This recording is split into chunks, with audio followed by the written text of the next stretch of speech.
Welcome to Corner of the Galaxy, the show that talks 100% LA Galaxy soccer.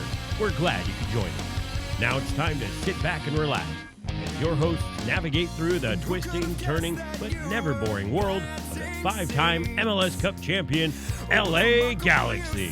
Hello, everybody. Welcome to Corner of the Galaxy on cornerofthegalaxy.com. I'm your host, Josh Guesman. Joining me tonight, Miss Wendy Thomas, and we have a great show for you tonight. Getting ready to face off against the Chicago Fire coming up on Saturday at 12:30, a possibly weather-affected crazy game that will be sold out. We'll see if it's sold out if the wind's blowing and it's thunderstorms and raining, but certainly plans on being sold out, and Zlatan Ibrahimovic makes his first road trip with the LA Galaxy. And then, of course, we're going to talk about all the things that have happened during this week, all the news, all the information that we can possibly pull towards you as we get ready for this weekend's game. So, a lot of fun stuff to get to, as well as your calls. So if you're thinking about calling in, get ready for that as well. And if you're listening to us on the podcast, we'll sit back for a little while. We have about 60 minutes of LA Galaxy soccer to talk to you about. But let's check in with my very determined, very, very wonderful co-host, Miss Wendy Thomas. Wendy, how's it going? That's going great, Josh. How are you? I'm doing good. I'm hanging in there. Almost the end of the work week, which is always nice. Getting ready for a little LA Galaxy away soccer. Maybe people are planning their away trips, or maybe they're thinking, hey, Chicago sounds like a good place to go visit. Maybe I'll do that next time, because this time I'm not sure it's going to be the best place to watch a soccer game. Well, Chicago is a little bit chilly early in the year, but we're getting to April, so there's about 4 days of good weather in Chicago every year. Oh. Maybe people get lucky. Yeah, I was going to say, it's 42 degrees is supposed to be the high on Saturday, and it's thunderstorms and rain and windy, and also, yeah, it's going to be an interesting... You know who will feel completely at home, though, Wendy? Zlatan Ibrahimovic. I mean, coming from Manchester, it's got to be garden weather for him. Well, coming from Manchester, but you're forgetting that the man was born in my neck of the woods where my family is also from, which is Malmö, Sweden. Yes. So you're talking about a man who knows his tundra, and he is very familiar with snow and sleet and rain. He should be right at fine. He should be fine. It's the rest of the galaxy maybe I'm worried about. Ashley Cole's gotten used to those beaches now. I wonder if he's going to be a little bit. It's just going to be a weird game, and I'm sure we're going to talk about it a whole bunch more. But Wendy, I want to talk to you because I haven't talked to you since Zlatan has come on and pulled off the miracle on March 31st there against LAFC. I haven't talked to you since Sporting Kansas City game, so I just go ahead and give us your thoughts on the circus that has enveloped the LA Galaxy. Well, I have to say that. I did listen to your show with Jared, and Jared and I actually ran into each other outside of that game on March 31st. And I would have to say that the week that followed that game was one of the most delirious soccer weeks I've ever experienced. That game on March 31st, the rivalry game with LAFC, was one of the most singularly exciting soccer experiences I've ever had. Zlatan's debut as an LA Galaxy player was electrical, and the atmosphere in the stadium, Josh. You sit up there in the press box, but I sit in the seats with the fans, and oh my goodness, it was like there was a live wire current of electricity that was running through the stands, such that almost like the vibrations of the fans were bouncing off of one another. It was like a circular loop, a feedback loop where the energy in the crowd was just feeding off of the energy in the crowd. It was a crazy atmosphere. Outside of an MLS Cup, I'm trying to remember if I have ever experienced an atmosphere like that at the StubHub Center, and I don't think that I have. Yeah, I'd even go as far, Wendy, as to say that even in MLS Cups that there wasn't that type of electricity, and it's a little different buildup of the crowd when you look at with LAFC and having a large segment of supporters there. I mean, New England didn't travel that many people to come out for MLS Cup. Houston traveled some, but it was never the mix that was in the stadium fed that as well. So I would say that it may be completely different than any sort of MLS Cup that maybe I've been to. That's for sure. Yes, and this sort of solved the mystery for me of when in the EPL you always hear commenters waxing poetic about the majesty of the derby. And as MLS fans, not a lot of MLS fans experience a derby. There's certainly rivalries when you look at Seattle-Portland, if you look at Galaxy Earthquakes, but a derby is a sort of unique experience. And I think I understand it now in a way that I didn't appreciate it before, which is that the entire city participates in this game, and there's people on both sides, and there's huge crowds on both sides, and there's animus on both sides and passion on both sides. And of course, what added to that was the fact that there was such a huge swing in terms of the velocity of the game, with us going down 3 and then up 4, in addition to the debut of one of the most exciting, flamboyant, audacious players in the history of the sport. And in addition to the fact that it was the first derby match, there were so many things going on in that game. I was just so happy to be a witness to it. But I have to say, not only was the game itself thrilling, but the week thereafter, I was obsessed with watching clips of the game. I don't know how many times I watched that goal. It must have been like 100 times I watched it. I'm almost glad that it was put to an end the following week, because I don't think my law firm would have continued employing me given the amount of time I was devoting to watching LA Galaxy clips. I really have concerns about my productivity level. Were you randomly showing strangers the clip? Because that's what I was doing. I was like, "Hey, have you seen this? Have you seen this at all? Because this is pretty interesting in case you haven't seen." No. This is his goal set to Titanic music. You should watch this one. It's a little bit different. I forced my brother to watch it. I forced my office manager to watch it. I forced 2 of my colleagues to watch it. My office manager is Swedish. She's from Sweden. And so when I came in the morning, she knew that he had been acquired by the LA Galaxy. And I ran to her office and I said, "Did you see the goal? Did you?" She was like, "Oh my God, I did." Because to the Swedish, Ibrahimovic and Bjorn Borg are like their 2 athletic gods. And so to the Swedes, even though he is not a very Scandinavian Swede, he is a Swede, and he is, like one of their greatest exports, I think. Yeah, you can see that. Yeah, and I agree with you. And you know what? Here was the problem I had approaching Sporting Kansas City. If we can transition just a little bit to it, is that you knew the game wasn't going to be as good.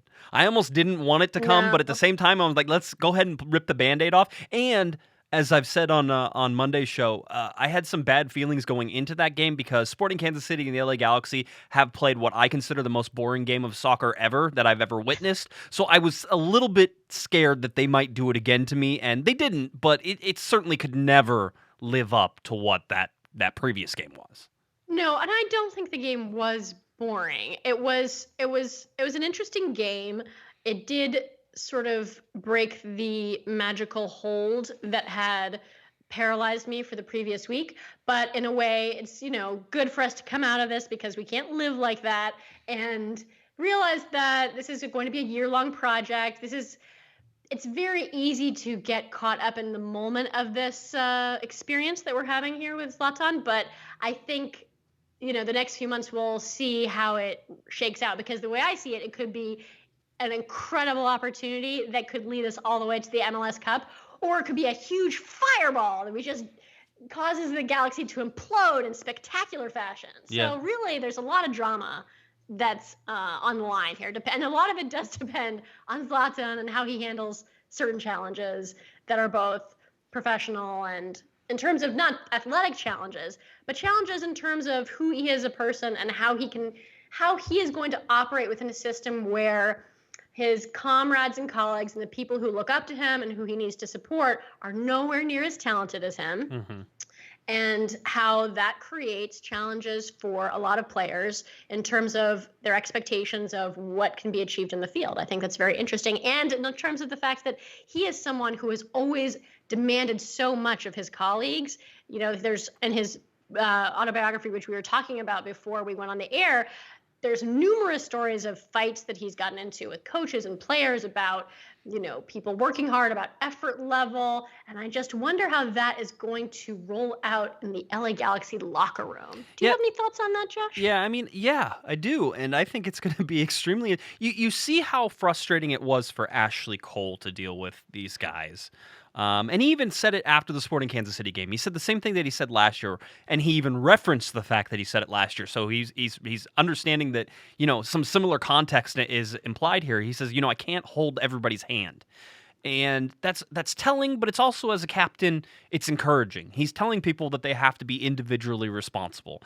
And individualism and individual responsibility on the soccer field is probably the most important thing that you can have in a team. You need the teamwork, clearly. That's always going to be there. You're always going to have these guys, but it's the individual responsibility. It's not passing your responsibility off to someone else. And the problem with the big stars, and I certainly think David Beckham had the problem, any of these guys who are expected to perform, is that a lot of times they try to take up too much of the responsibility and do everything themselves, and that's also hurting individual responsibility. So I want to see what Zlatan does when he's not being fed the ball every single time. And by the way, he's a striker. It's not horrible to feed him the ball every time, Wendy, but you don't want to force it in there every single time. You still want to make smart plays, and I think that the Galaxy are going to have to learn to do that, because you certainly saw in the Sporting Kansas City game whenever he came on that they tried to get him the ball an awful lot, which worked out okay, but it's just not something you can just rely on and depend on every single time. And so I know what you're saying. You definitely have to see how he's going to interact with the younger kids. And I'll be honest, so far with everybody I've talked to, all I've heard was, man, he's such a great guy. And I feel like there was trepidation in the locker room a little bit whenever they knew he was coming, right? I mean, there's God is coming to your locker room. You're going to be a little nervous. But all I've heard is, he's one of the guys. So I guess that gives me a positive feeling about where the current relationship is.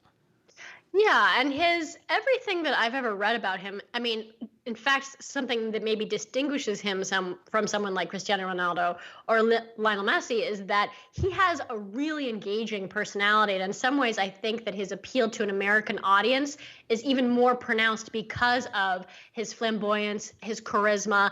And in a way, I think he's, as a product, almost something that's going to have a greater chance for success than it would be perhaps with someone like Cristiano Ronaldo or Lionel Messi. Cristiano, because he's like a walking human brand, and almost nothing that he does has any feeling of authenticity or humanity behind it.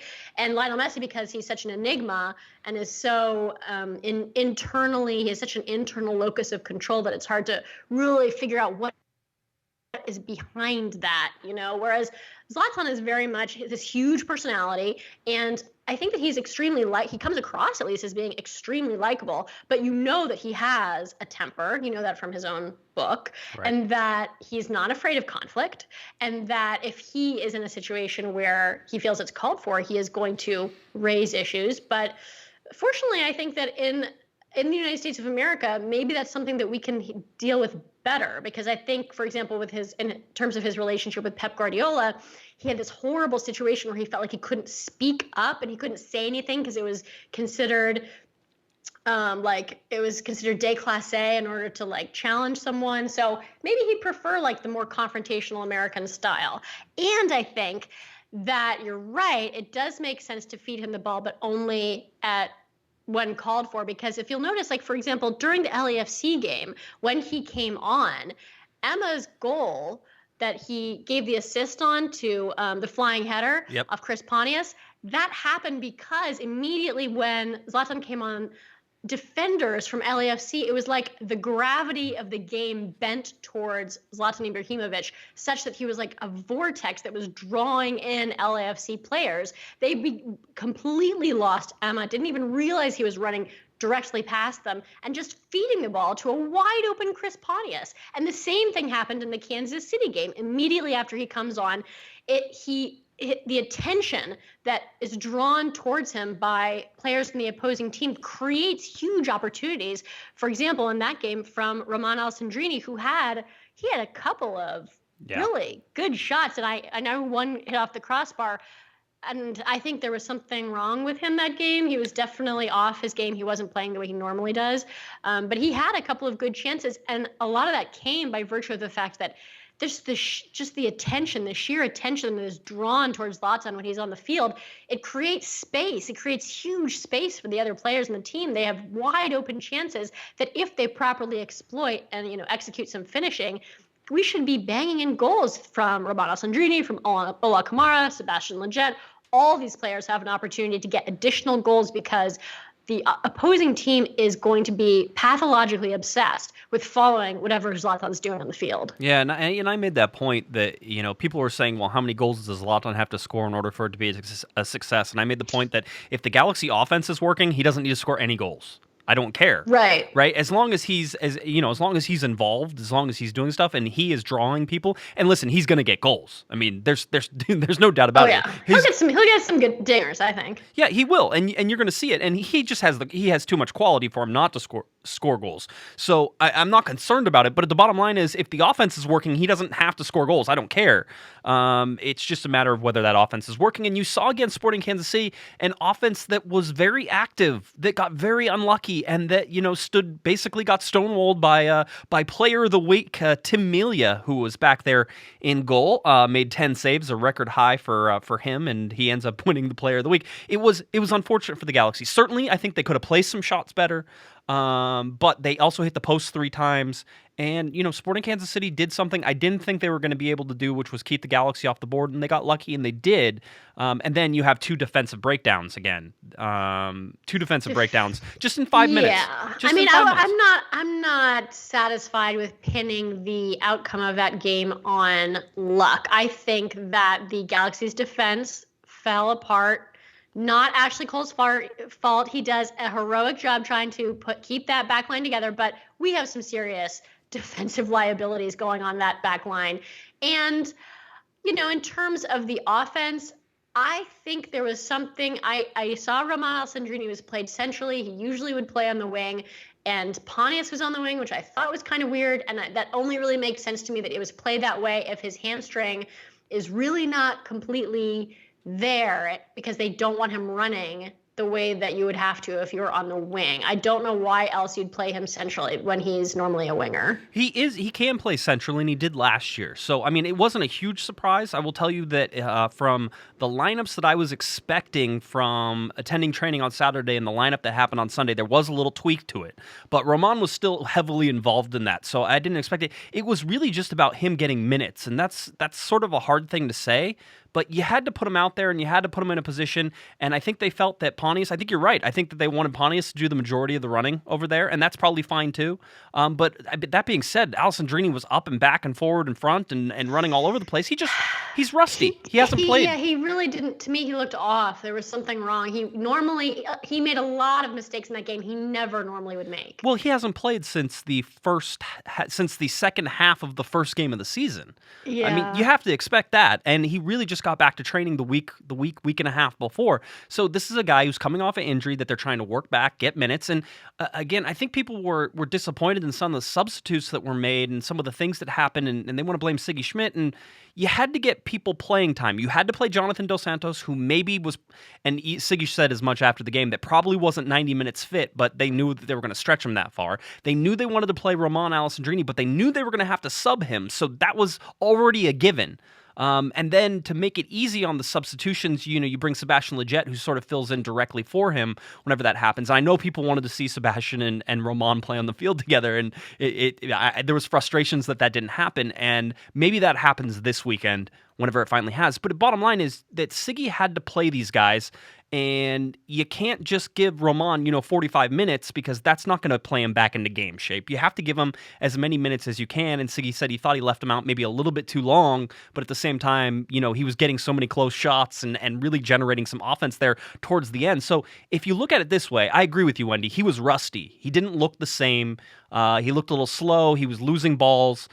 His passes weren't crisp. All that stuff I can certainly attribute to rust. But as the game got going, and especially after Zlatan Ibrahimovic came in, you saw him light up again for a short period of time until he came off the field. And so I think that if you're looking for some positives, it's that, one, the Galaxy defense played better than they did against LAFC. Which is true, because they gave up, however many goals. They gave up 3 goals to LAFC, and they gave up 2 goals to Sporting Kansas City. And it was a much more condensed time that they gave up those goals, only 5 minutes. It's this Galaxy team drives me crazy, because either they come out flat in the first half, Wendy, like we saw against LAFC, or they come out flat at the start of the second half, which is what killed them against Sporting Kansas City. So I'm looking for that consistent effort across 90 minutes, something that they did rather well, but with an extra defender in Vancouver, I now want to see that against Chicago, and Chicago's going to be such a difficult test for them because there's so much talent on the front line, and Bastian Schweinsteiger and Nikolic. So there's guys here who are going to definitely test them. But I want to see that consistent, focused effort across the game because you're still seeing the lapses, and it was 5-10 minutes in the Sporting Kansas City game. But other than that, I was actually pretty pleased with the SKC game. Do you think that Zlatan's actually going to fly to Chicago and play in Chicago? Yes. You think that he's gonna? He's already there. He's already there. They flew today. He flew today. They took a picture. They took a picture. He's there. They took a what flight? They took a flight, and he's there. Zlatan did not fly. He must have flown first class or something. Yeah, of course. Okay, Listen, right. the guys. So I know everybody likes to crap on MLS travel all the time. But Yeah, most of the time, they don't fly Southwest, all right? Unless it's a very short flight, they won't fly Southwest. And my guess is they won't fly Southwest for the rest of the year because nobody's going to put Zlatan in a coach seat. Okay, so they'll fly airplanes that have first-class cabins and sections, and there are guys who always sit in first class, and you can probably guess who those guys are most of the time, although they'll rotate some of those guys. If there's guys with injuries that need a little bit more room, they can pop them up in first class, that type of thing. But for the most part, the designated players are going to be up in first class, and, Zlatan's certainly going to be up in first class. There's never going to be a question. First of all, he's gigantic. He doesn't fit in a coach seat. So first of all, Zlatan flies the plane. I mean, let's be real, okay? I mean, Zlatan says the plane flies, and it flies. I mean, he's the one who's putting it up in the air. That's right. We all know that. That's right. He just lifts his hand and the plane flies. That's how. And it's in the air. He controls the sun and the earth and the moon and the sky, and so that's how it happens. Yeah, absolutely. No, I agree. But no, I mean, he flies first class. He's in. I'm sure that they take advantage of first class lounges and stuff like that before the game, or before the flight, and then. They fly and they go. And I don't think he's going to make a trip to every away game, Wendy, but I think that he's certainly going to make trips here in the near future. So I certainly think that you're going to see him, I know you're going to see him in Chicago. He's already there. Whether or not... I don't want him playing on turf at all. Not in Portland, not in Seattle, not in Vancouver, not with the Revs. I don't want him playing on any turf field. That'll be interesting to see. I agree with you, okay? But you have to remember who the head coach is, right? And the head coach is Sigi Schmidt, who played on turf up in Seattle all the time. And so maybe he has a different view of it than we do. And then also, what does Zlatan say? Does Zlatan want to play on turf? I mean, listen, there's a certain, and I said this on Monday, and I'll say it again, this isn't an AYSO team. The coach doesn't demand everything and everything happens. And you can even see it in Zlatan's book. He likes to be in a place where he's able to talk to managers and glean information from them. And he doesn't mind getting yelled at. That's never the problem. He wants two-way communication most of the time. And sometimes that's not there. But with Sigi Schmidt, there's going to be two-way communication, Wendy. He's going to get to go. He's going to be telling Sigi, I want to play. Like if they're going to New England, he's going to be like, I want to play. And what does Sigi do then? Does Sigi say, listen, it's on turf. It's a long flight. We don't want you to do it. I think we're going to leave you home, blah, blah, blah, whole deal. What do you do if Zlatan Ibrahimovic comes up to you, Wendy, and tells you Zlatan's playing in New England?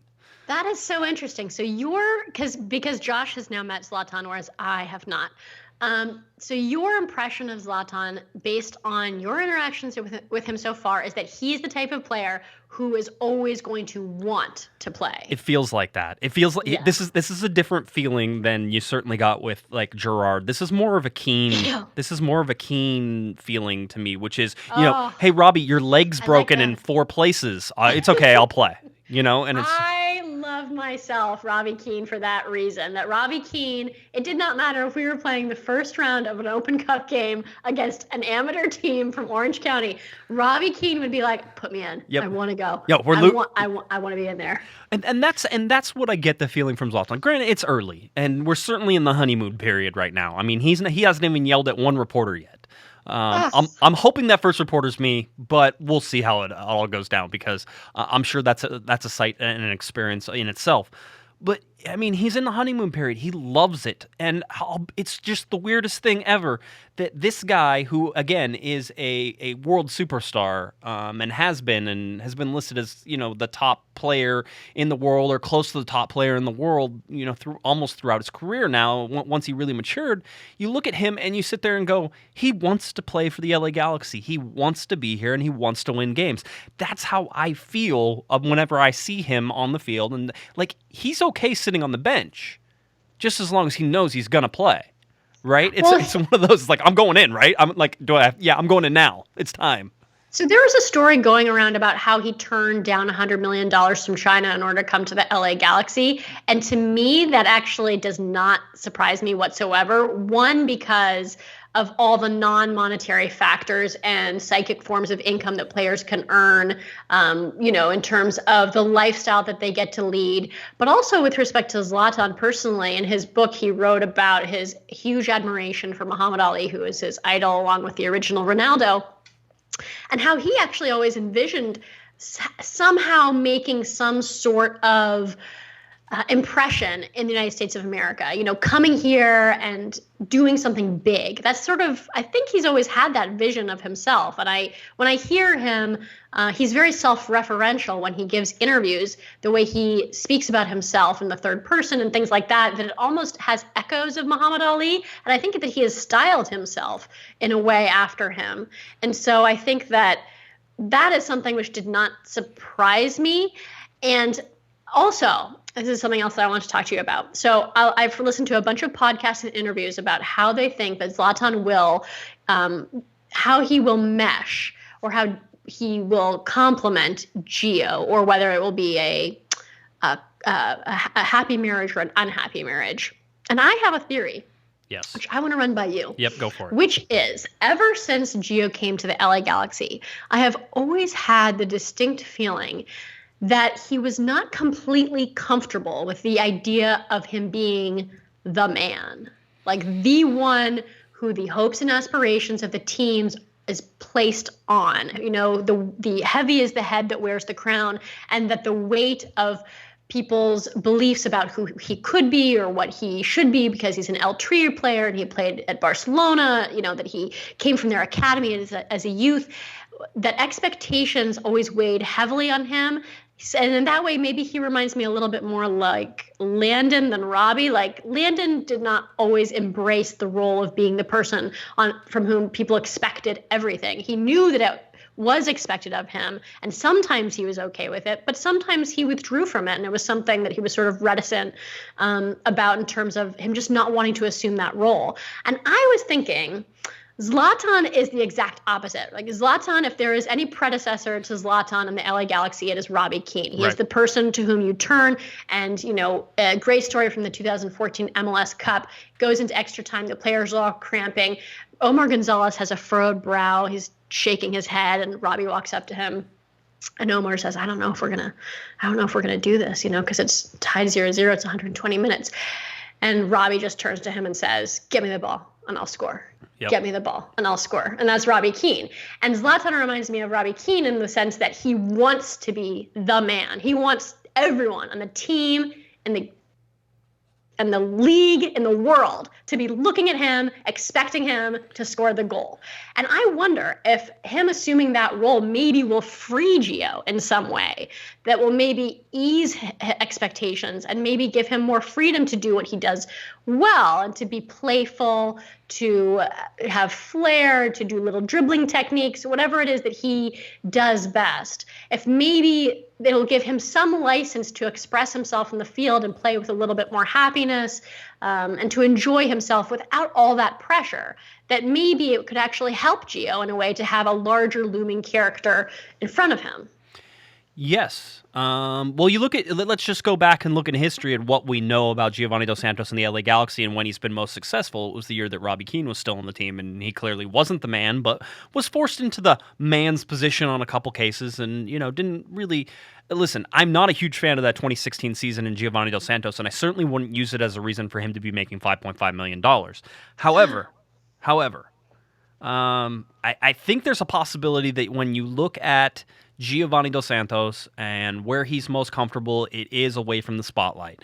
And so if Zlatan is there and on the field and Gio has to play, and if Gio plays in this formation, you have to think that Gio is even maybe out on the wing, so not the man at all.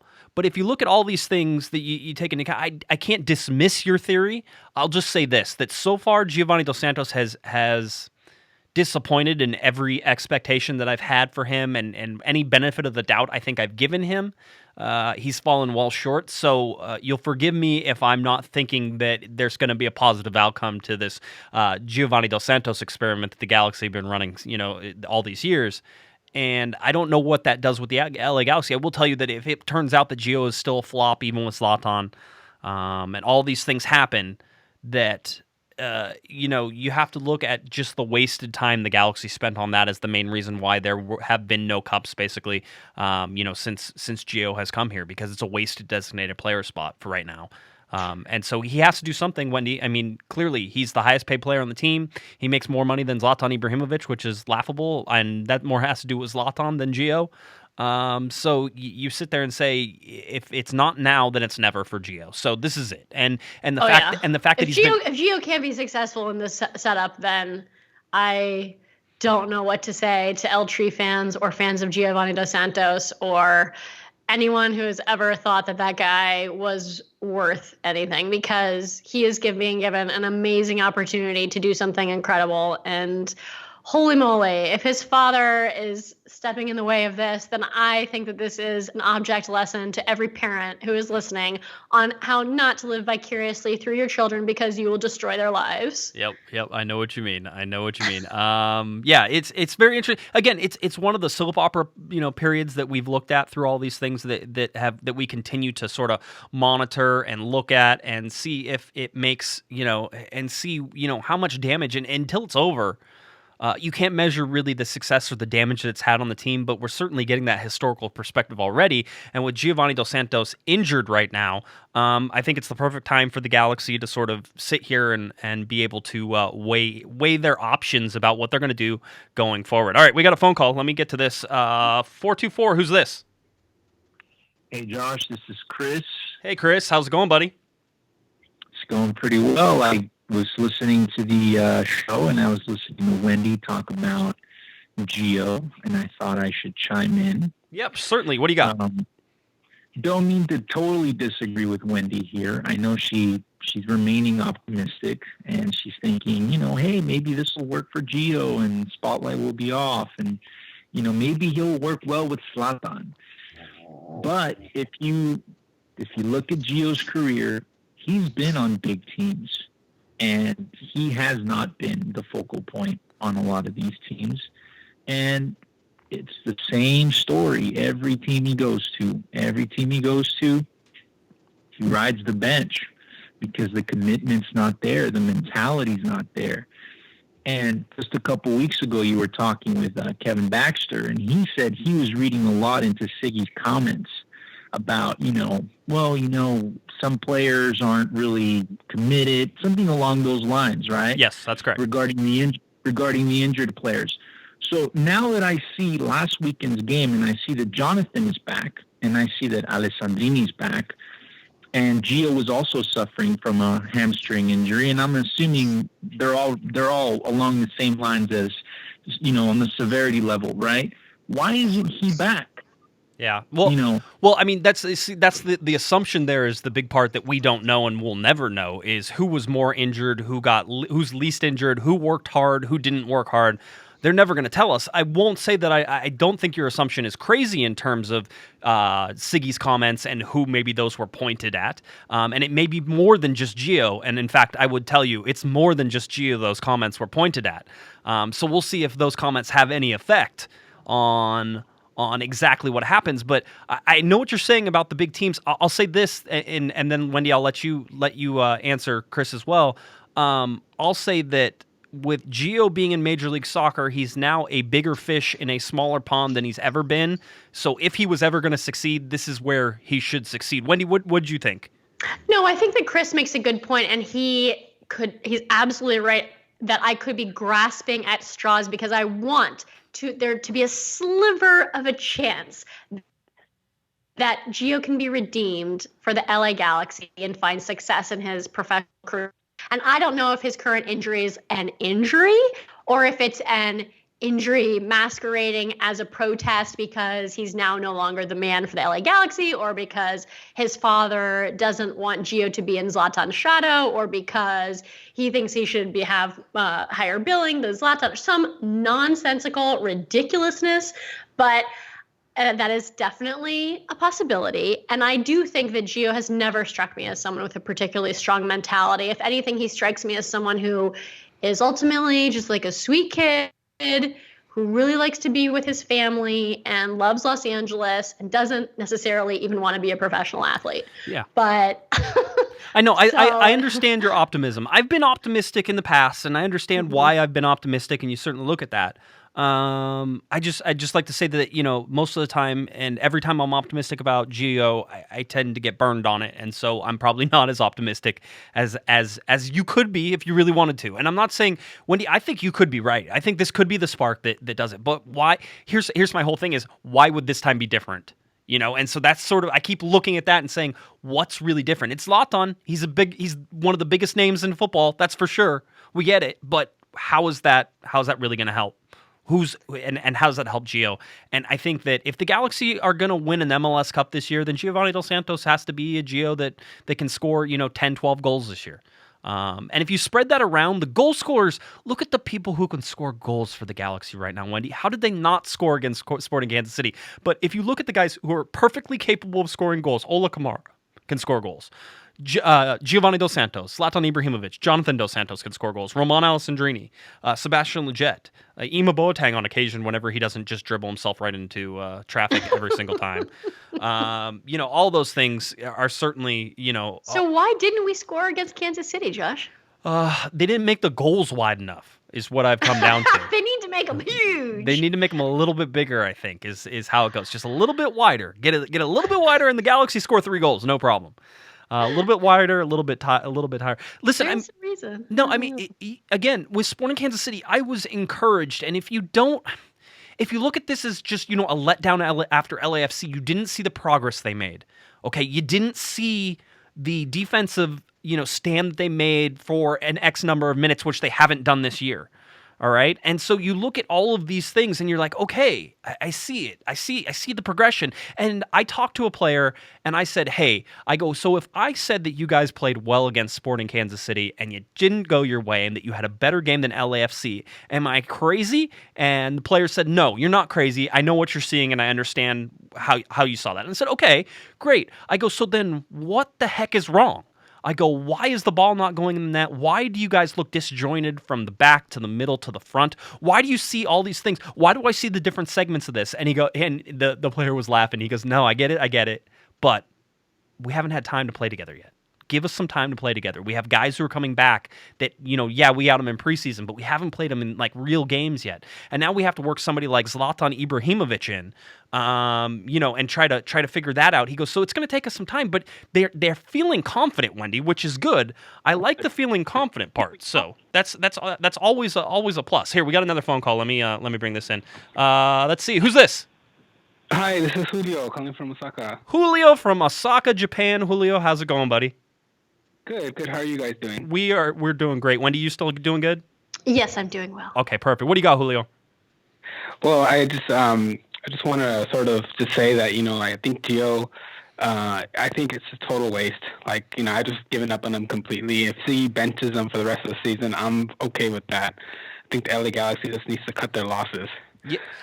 You're not. Here's the thing. I'll tell you right now. It's made it a lot easier for Sigi Schmidt to work Zlatan Ibrahimovic into the lineup without Giovanni Dos Santos being part of the equation right now. I think it's made it super easy in order to do that. So as he comes back, I think it'll be more difficult. Yes, and then I guess, after the World Cup, maybe Gio will just completely give up on the season himself also, so I guess we'll see. Julio, that's your hope? That's your hopes and dreams that Gio just gives up on soccer after the World Cup? I mean, pretty much, yeah. I mean, he's been away since all these years, and the Galaxy just needs to cut their losses. Yep. And just move on. Awesome, Julio. Hey, buddy, thanks for calling in, all right? Is there any way we could trade him to Liga MX? Yeah, you could. Is there any we could just get rid of him? But and if we did, would that mean Jonathan had to go? Because is it like a twosome where we're gonna have to, if we want to get rid of them, we have to get rid of both of them? Because I'd kind of like to keep Jonathan. I used to say that you'd have to move them both. I don't know. Maybe Jonathan fits into this team very well. It's one of those, maybe I'm holding on to strings to say that, oh no, Jonathan would stay, but I'm not sure he would. And quite honestly, if you're tasked with making that decision, Wendy, if you have to pull the plug, in order to move Gio, you have to move Jonathan as well. Do you pull the plug? Well, doesn't that mean we have 2 DP slots? See, I mean, it's not the worst thing in the world, right? It's kind of exciting. It's like getting a gift card to your favorite store. Where can you go shopping? I know. What's Bayern Munich have on the sales rack? There you go. Exactly. Or somebody in South America, perhaps. I know lots of people will be, what about South America? South America. I know. It's always the same. All right. No, but that's interesting. Let's go over some injury updates just that way everybody knows. Giovanni Dos Santos, still injured, unlikely to travel, probably didn't travel, won't dress. You can go on MLS's injury report, which is constantly wrong, and stop going there. And just read us here at Corner of the Galaxy, where we have probably the most up-to-date injury reports in our stories that are out there. And we that's one of the things we pride ourselves on, is trying to figure out all this injury stuff. All right, so I want you to understand that if you see anything from Major League Soccer that says injury report on it, you should. What I would do is I would print it out. And then I would light it on fire, and anything that didn't completely burn, I would throw in the recycling bin. Because that's about how accurate it is. So Giovanni Dos Santos is going to be out. He's not. I doubt he traveled. I doubt he's there. The only other person who's on the injury list right now who has cleared concussion protocol is Bradford Jameson. So he is back to training, but he will not be with the first team. In fact, the next sort of step for him is probably games with LA Galaxy 2. So keep an eye on him going there. You have Jonathan Dos Santos, who had the hamstring but came back last week. You have Roman Alessandrini, who had the hamstring but is back. All the other injuries have sort of cleared up. Even Sebastian Lletget with his foot getting stepped on, he says he's fine. And I would expect after getting a rest last week, Wendy, and Siggy was very vocal about this, saying that he thought that they were forced to give Sebastian Lletget too many minutes too early. So he was happy that he was finally going to be able to get to rest him this last game. So he did.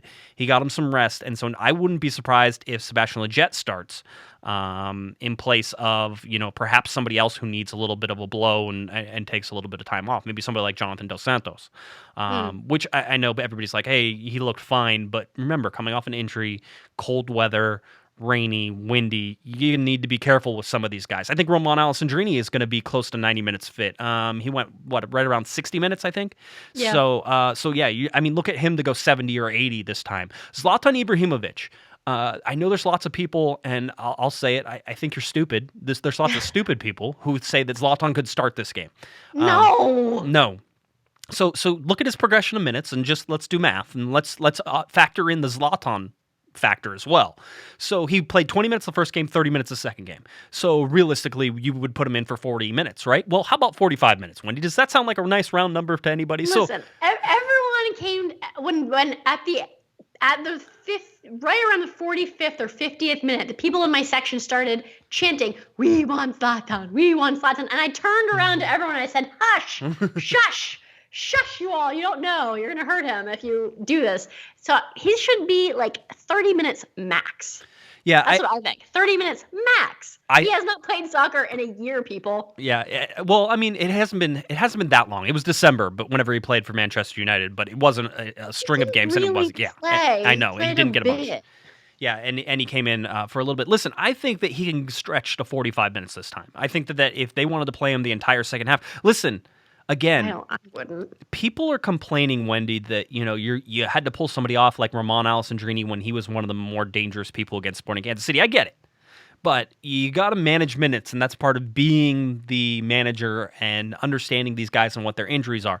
And so, if you're trying to work Zlatan Ibrahimovic back up into game shape, then you're looking at a guy who could push 30, 35, 40 minutes, 45 minutes, play the whole second half.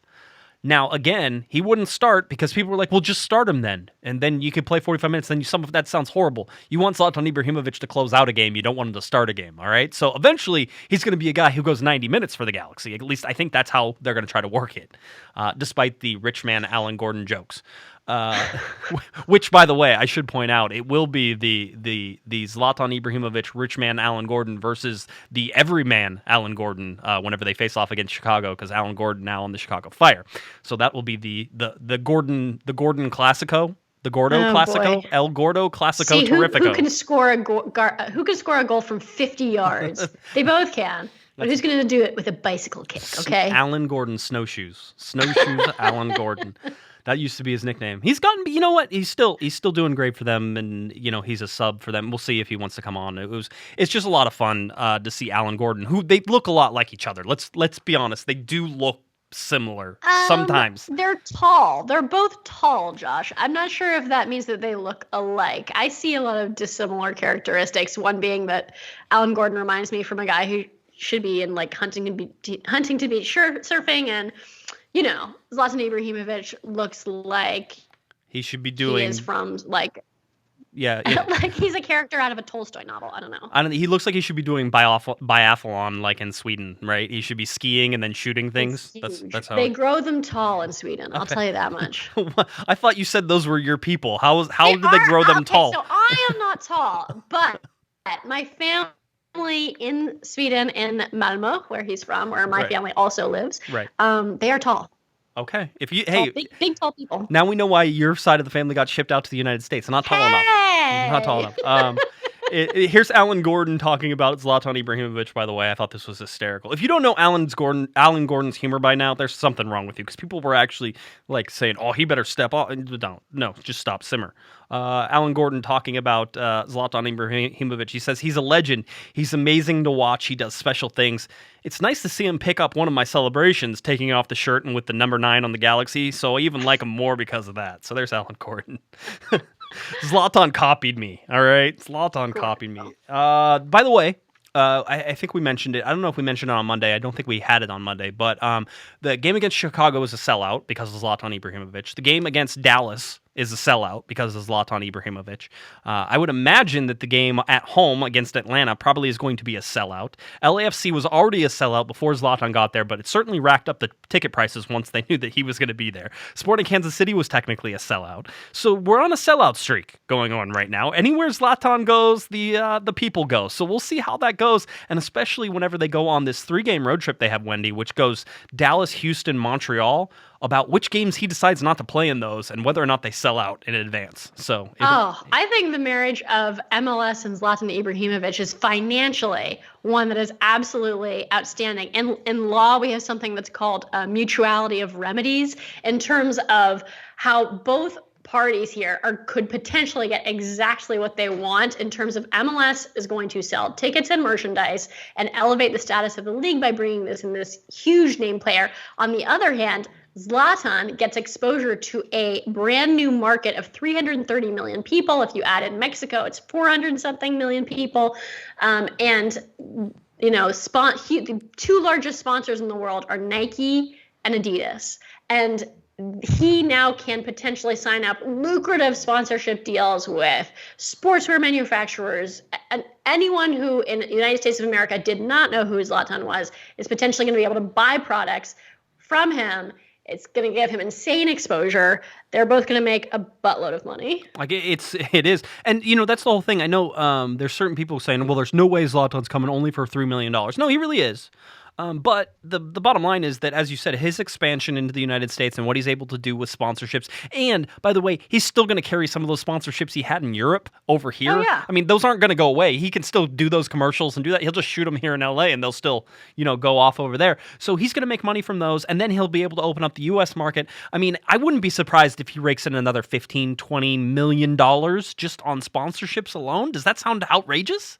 No, not at all. I mean, in terms of sponsorship deals, if you look at some of the deals that have been struck with NBA players and with professional soccer players, in terms of their deals with Adidas, Nike, Puma, Under Armour, actually, some of these sponsorship deals are absolutely insane in terms of what they rake in. And you don't have, not necessarily, just Cristiano Ronaldo and Lionel Messi, and some of the athletes recently, one thing that's been happening in terms of sports law, I know a few sports lawyers, is a lifetime sponsorship deal. Both Cristiano Ronaldo and Lionel Messi, I think both entered into lifetime sponsorship deals. And one of those sponsorship deals, I think they estimated that Lionel Messi's would be worth $1 billion. So I just like to. I just want to tell you. So, in the course of his career, by the way, Zlatan Ibrahimovic has raked in already. He's raked in hundreds of millions of dollars. So you don't need to worry about him losing out on money. Okay, he'll be fine. I'm the girl who packs her lunch every day, brings a brown bag lunch to work every day. Zlatan can't afford to, go out to lunch. He'll be okay. I was just surprised that he's going to fly to Chicago. In fact, because I assume that he just flies a jet everywhere. No, he flew. Listen, he is a very much a guy who wants to be with the boys, right? So he likes to do that. He is a guy's guy. I will tell you. I will also. I just want to announce to everybody that if anybody would like to make a Corner of the Galaxy lifetime sponsorship deal to us here, we're more than $1 billion. Sounds about right for me, Wendy. I think if we're in agreement, we can find a split there that'll work for both of us. So yeah, $1 billion. Send it on over anytime. I'll sign. There's an outside chance if you actually strike that deal with Corner of the Galaxy that Josh will double my salary of $0 That's a year. right. That's everybody gets zero. To $0 a year. 2 times. You know what? I will triple that salary. 3 times 0. That's how it works. I would like to remind everybody while we're talking about sponsorships and things that you can do to help support Corner of the Galaxy. If you don't have $1 billion to give us a lifetime sponsorship deal, we understand, but you can still order your Lion of Los Angeles t-shirt. Go on cornerofthegalaxy.com, click on the shop button, and you can find the Lion of Los Angeles t-shirt right there for $25. If you're listening on the podcast, stop the podcast. I don't normally do this. Stop the podcast, go down, click the link, and order your shirt because you're running out of time. It ends basically Sunday at 9 p.m., all right? So Sunday the 15th at 9 p.m., that's it. And there's no guarantees this will ever become available again. And so far, we've sold about 80 shirts. And so if we could just get another 20 up to 100, that literally makes us very happy here at the podcast, able to do everything that we need to do. So again, cornerofthegalaxy.com, click on the shop button, and you can get your very own Lion of Los Angeles t-shirts. Not that it has any relation, Wendy, to anything else that we have talked about on this show. No, we just like animals. We like animals. It was National Pet Day yesterday, and Josh really wanted to celebrate. Somebody asked how many stickers they get if they sponsor us. You can have all the stickers for $1 billion. I imagine we You're sticking with the $1 billion price tag, though. I'm surprised by that. Well, I figure start high, work down, right? Right? I mean, that's how it goes. It was funny. Whenever I did some freelancing, which I'd never done before, and I got a article published in the LA Times whenever Kevin was away. I helped him out while he was gone, and it was way too frantic for me, who doesn't write on deadline and is their own boss. So I didn't love it. But nonetheless, whenever they asked me what my rate was, I told Kevin, I'm like, wait, what should be my rate? I don't know how much these things like. And I was doing research on things, and he told me a number. I'm like, that sounds high, Kevin. That's high. No. That's that. I would feel bad about that. So I went in, and eventually I'm like, well, I'll just start with it, and if we'll work down. And so I put the number in there, and they go, okay, and they just said okay, like we'll pay it. And so I yelled at Kevin. I said, you told me a number that was too low. Why did you do that? So yeah, that's how I negotiate right there. That's garage sale negotiation 101 there. Lots of fun. All right, let's see. Go ahead. I'm so glad that you went to Kevin with your questions about negotiation instead of asking the lawyer. You're right. It's okay. I'm kidding. You're right, though. Kevin is officially, I think, the dad of the podcast. I'm pretty sure he's the panda. Didn't you hear? He's the panda. He is a panda. He looks like a panda. Panda of Los Angeles t-shirts. Those I'm sure. And by the way, Kevin and I came up with our morning show, the Morning Zoo name, and aptly named, by the way, our Morning Zoo show. If we were going to have a morning radio station, it would be Pando and Pato in the morning. So yes, perfect. That's perfectly horrible. I'll leave all the jokes to Kevin. I apologize to everybody right now. Let's talk about this game real quick against Chicago, because there are some interesting things that I found while I was researching this game. The LA Galaxy already in Chicago as we record the show on Thursday night, April 12th. They are already there. They will train on Friday, if they don't get blown away and lightning doesn't strike, on April 13th, the Friday, and then they will play on Saturday, April 14th, a 12:30 p.m. kickoff time here, Pacific time. So it's early. Lunch plus 30 if you're paying attention, all right? So you don't want to miss it. It's on Univision, if you don't want to say it with all the flair that I've somehow mustered with that. So it's on Univision, and then you can also watch it on Twitter. This is one of the games that's on Twitter, so there's really no excuse for you not to be watching this game.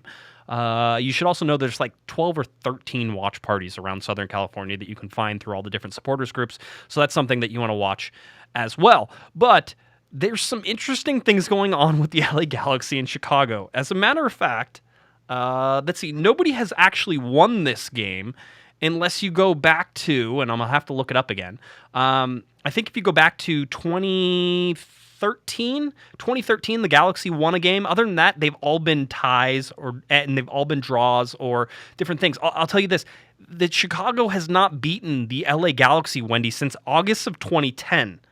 Okay? Oh my God. I know, this is ridiculous. It's gone on too long, and as I posted my... We've been bad for like 2 years. Yeah, Chicago still couldn't beat anybody. It didn't Well. matter because Chicago was actually pretty bad too. That's why that all goes that way.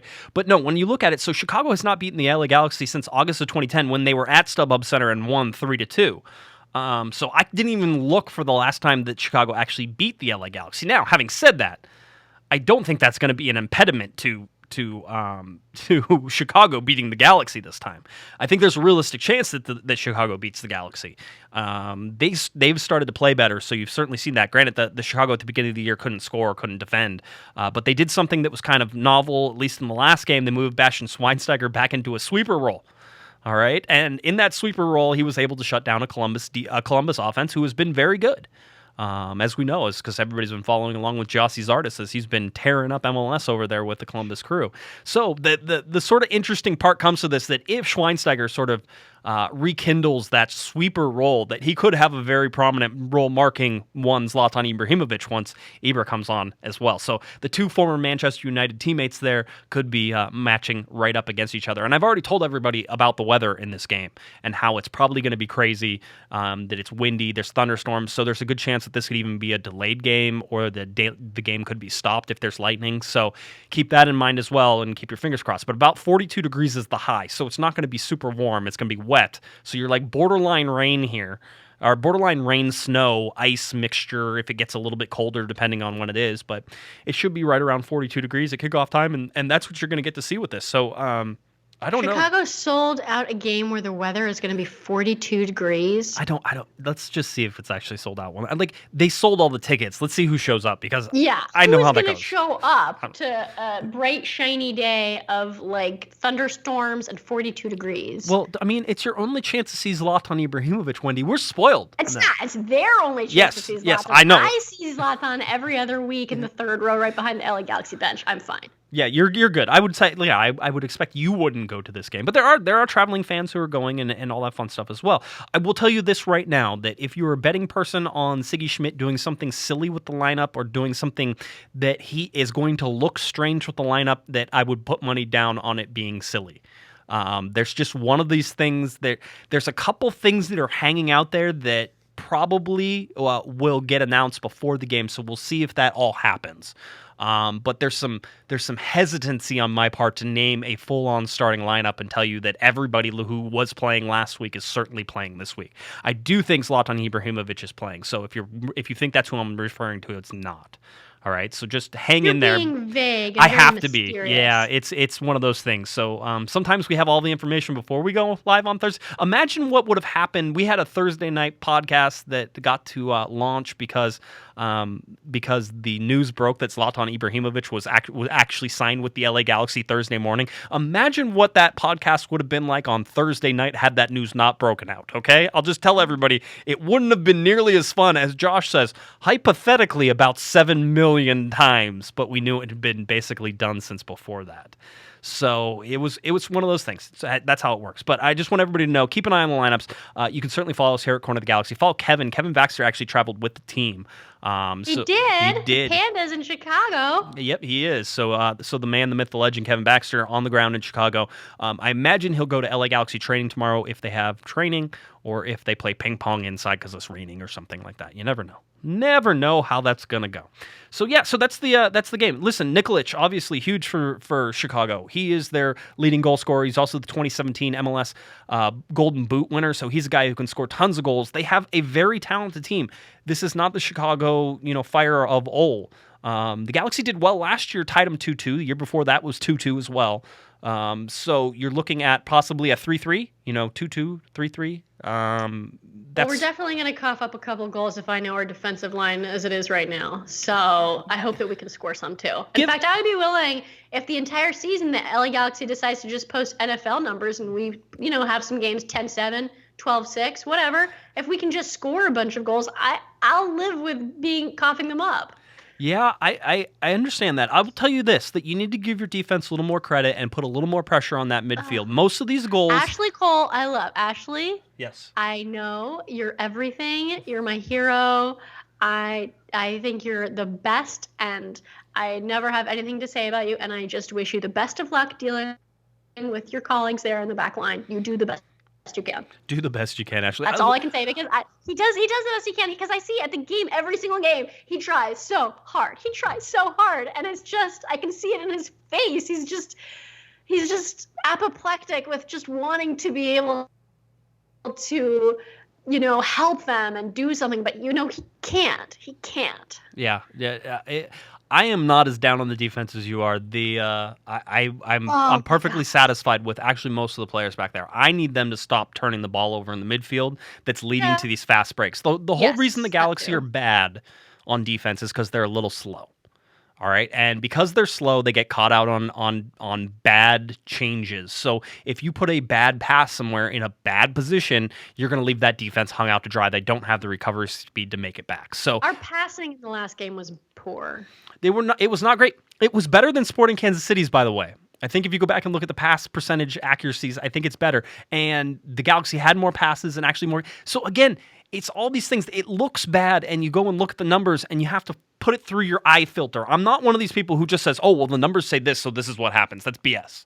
All right, put it through your eye filter. You always have to see what the numbers are telling you. So if you can look at a number and then go, that wasn't horrible. And if you look at the Galaxy's defense, Wendy, they slacked off for about 5 minutes because they allowed 2 goals in 5 minutes, which was better than about the 45 minutes they slacked off on in the LAFC game. So again, I'm encouraged by the progression. I think if they progress again, what you can look forward to in a Chicago game, if this Galaxy team is starting to make progress, Wendy, is that they keep a 0 on the board back behind them, and they're able to score some goals. If they can do that, if they can start beefing up that defense, allowing, one of the big deals for me is keeping Perry Kitchen planted in front of that back four. Able to get forward when he needs to, but most of the time not taking that advantage and going forward, which means he has to have somebody in front of him who is that offensive playmaker guy like Jonathan Dos Santos, who can go forward and do that stuff and leave Perry to be the defensive side. Do that stuff, and I'll be pretty happy against Chicago. Yeah? I think it would be incredible if we kept a clean sheet. Got to do it. David Bingham eventually has to prove that he's a number one goalkeeper, and with that also comes the fact that defense has to not leave him out to dry.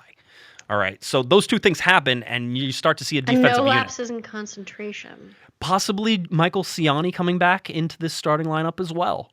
He was on the bench last time. He's fully healed, been fully training. That's one of the things that you can watch as well. So Michael Ciani possibly coming back, and then just keep an eye on all those guys who were previously injured and whether or not they're on the bench, not on the bench, didn't travel, all those types of fun things. I'm sure some news and a bunch of stuff will come out after training on Friday. So check that out. And again, you can go to cornerofthegalaxy.com and we'll try to have updates on all that stuff as well. All right. Anything else, Wendy? Nope. You're done? You don't? Okay. Hey, tell people where they can find you. We'll get on out of here. You can find me at American Soccer Now and Corner of the Galaxy and on Twitter at Bartsblonde. All right. And if you're looking for me on Twitter at Guesman, JGUESMAN, and of course at Galaxy Podcast is where you can find us. On Twitter, cornerofthegalaxy.com. Again, cornerofthegalaxy.com. Click on the shop button. You can shop our merchandise. Corner of the Galaxy scarves. We still have the t-shirts for sale until Sunday, so get in on those t-shirts. You want those t-shirts. They're cool t-shirts. We like them, and they're going to help us out too. So please go check those out. All right, let's see. If there's nothing else, I think that does it. LA Galaxy face off against the Chicago Fire on Saturday, 12:30 p.m. Please check that out. And then, of course, we'll see everybody back when the Galaxy get ready to host Atlanta United back at StubHub Center the next week. All right, for Miss Wendy Thomas, I'm Josh Guesman. You've been listening to Corner of the Galaxy on cornerofthegalaxy.com. Have a great one. You've been listening to the Corner of the Galaxy podcast on cornerofthegalaxy.com. You can follow the show on Twitter and Instagram at Galaxy Podcast, and be sure to check out and subscribe to iTunes, Stitcher, and Facebook by searching for Corner of the Galaxy. And for all of your independent LA Galaxy news, discussion, and entertainment, including this podcast, head on over to cornerofthegalaxy.com. Fans, thanks for listening. We ask that you be kind and courteous to your neighbors as you leave the podcast. We thank you for joining us and look forward to seeing you again. Until then, I'm Michael Araujo, and on behalf of the entire Corner of the Galaxy crew, goodbye, everyone.